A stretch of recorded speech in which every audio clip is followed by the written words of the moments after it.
Have you ever walked into a store such as Cotton On and been asked, "Oh, do you want to buy a bottle of water?" The money goes to charity. You think about it and think, do I really need this plastic bottle of water? Then again, if the money goes to charity, then I guess I should buy it.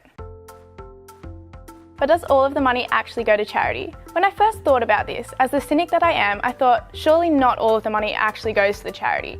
So I did some research. Let's focus on Cotton On, for example.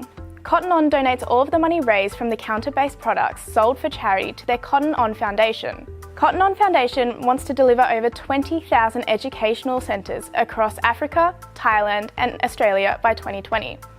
Over the past decade, the foundation has raised $66 million, which is quite the sum. Cotton On usually sells water bottles, tissues and other products at their counters just before you make the purchase for your other items. Does the money from this actually go anywhere for the foundation? In an article written by Pedestrian, they break down the cost and donation numbers.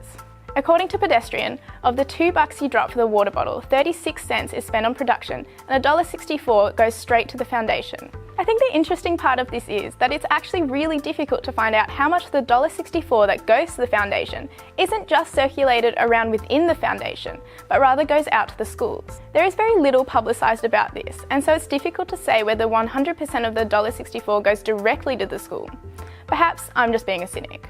An interesting charity that I was surprised about was the Cancer Council Australia. They're an independent authority on cancer control, wanting to minimise the threat of cancer to Australians through their charitable work. The problem lies in not knowing how much of the money is going to the people, and this not being freely accessible for donators to be able to search for. We still don't know how much of this money is actually going to the targeted receivers for the charity. I'm not saying the work they do is bad. It is really great for educating about prevention, detection and treatment of cancer. However, according to the Good Cause Co, a blog about the reliability of Australian charities, it explains why the donation side of the Cancer Councils is a little ambiguous.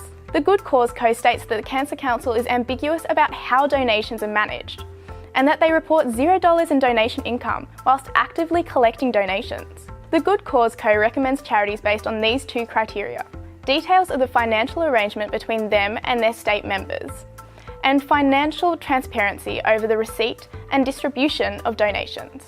So even in charities that we think are highly reliable still struggle to show where the donation money is actually going. The point that I want to make is that it is important to research where the money is going to these charities. We hear 100% of donations go to charities so regularly that we are desensitised to it. Yes, we should be donating, but we need to know where the money is going to. It's hard to know when the numbers aren't published, but a little bit of research goes a long way. So yes, maybe you should buy that bottle of water at Cotton On, but definitely think about these purchases and research them before you do.